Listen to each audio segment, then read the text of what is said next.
Reservation को लेकर क्यों देश भर में सियासत शुरू हो गई है, सीमा पर सुरक्षा को लेकर क्यों चिंतित हुए कैप्टन अमरिंदर सिंह और कहां पकड़ा गया नशे का जखीरा। आज हम आपको देश की तमाम अहम खबरें दिखाते हैं टॉप 9 राष्ट्र में। ओबीसी आरक्षण से जुड़ा संविधान संशोधन बिल लोकसभा से पास हो गया। बिल के पक्ष में 385 वोट पड़े, जबकि विरोध में कोई वोट नहीं पड़ा।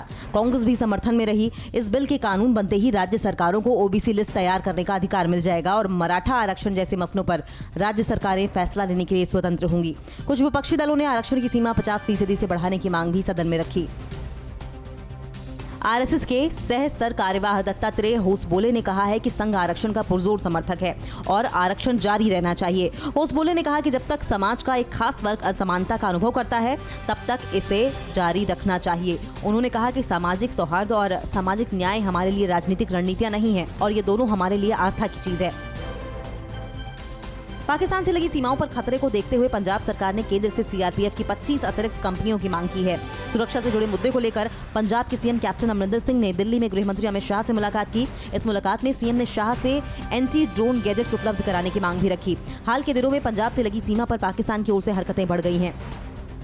श्रीनगर के लाल चौक पर एक युवक को 2 ग्रेनेड के साथ पकड़ा गया। 26 साल के इस युवक का नाम आदिल फारूक भट्ट बताया गया है और ये पंपोर का रहने वाला है। सुरक्षा बलों ने बताया कि उसके बैग से 2 जिंदा ग्रेनेड मिले हैं। अब पुलिस और एजेंसियां ये पता लगाने में जुटी हैं कि आखिर वो किस मकसद से ग्रेनेड के साथ वहां पहुंचा था।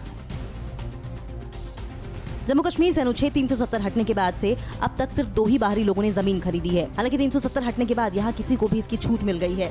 गृह राज्य मंत्री नित्यानंद राय ने लोकसभा में एक प्रश्न के लिखित उत्तर में ये बड़ी जानकारी दी। उन्होंने कहा कि अब इस बात की जानकारी जम्मू और कश्मीर सरकार से मिली है। हालांकि जम्मू कश्मीर में अब तक जमीन खरीदने में बाहरी लोगों या सरकार को किसी तरह की कठिन प्रक्रियाओं का सामना नहीं करना पड़ रहा है। मुंबई एयरपोर्ट पर एक ऐसी महिला ड्रग्स तस्कर पकड़ी गई जिसने कोकीन से भरे 70 कैप्सूल को निगल रखा था। एनसीबी ने जाल बिछाकर फूमो इमैनुअल नाम की इस तस्कर को पकड़ा और जब सख्ती की तो उसने अपना गुनाह कबूल कर लिया। वहां से इसे जेजे अस्पताल ले जाया गया, जहां इन 70 कैप्सूल में से 1 किलो 50 ग्राम साउथ अमेरिकन कोकीन उसके पेट से निकाली गई। इसकी कीमत अंतर्राष्ट्रीय बाजार में करीब 10 करोड़ रुपए है। कस्टम विभाग ने दिल्ली के आईजीआई एयरपोर्ट पर तेहरान से शैम्पू में हेरोइन छिपाकर ला रहे 2 विदेशी नागरिकों को गिरफ्तार किया है। दोनों अफगानिस्तान के रहने वाले हैं और दुबई के रास्ते तेहरान से दिल्ली पहुंचे थे। दोनों अफगानी नागरिक तकरीबन 7 किलो 620 ग्राम हेरोइन लेकर आए थे, जिसकी अंतर्राष्ट्रीय बाजार में कीमत करीब 54 करोड़ है। ये हेरोइन इन्होंने शैम्पू के बोतल में छुपा रखे थे। तिहाड़ में गैंगस्टर अंकित गुर्जर की हत्या के मामले में एक डिप्टी सुपरिटेंडेंट, 2 असिस्टेंट सुपरिटेंडेंट समेत 4 अफसरों को सस्पेंड कर दिया गया। मामले को लेकर दिल्ली के हरिनगर पुलिस स्टेशन में एफआईआर दर्ज की गई है, जिसमें तिहाड़ के डिप्टी जेलर आरोपी के तौर पर नामजद किए गए हैं। अंकित के परिवार ने डिप्टी जेलर पर हत्या का आरोप लगाया है। तिहाड़ जेल में गैंगस्टर की पीट कर हत्या कर दी गई थी। जो छात्र अपनी 10वीं या 12वीं के बोर्ड के नतीजों से संतुष्ट नहीं है, उनके लिए अच्छी खबर है। सीबीएसई ने ऐसे छात्रों को ऑफलाइन परीक्षा का विकल्प दिया है और इसकी तारीख 25 अगस्त तय कर दी गई है। दरअसल इस साल 10वीं और 12वीं की बोर्ड परीक्षाएं कोरोना लहर की वजह से नहीं हो पाई, लिहाजा स्कूल में आयोजित असेसमेंट के आधार पर ही नतीजे आए हैं।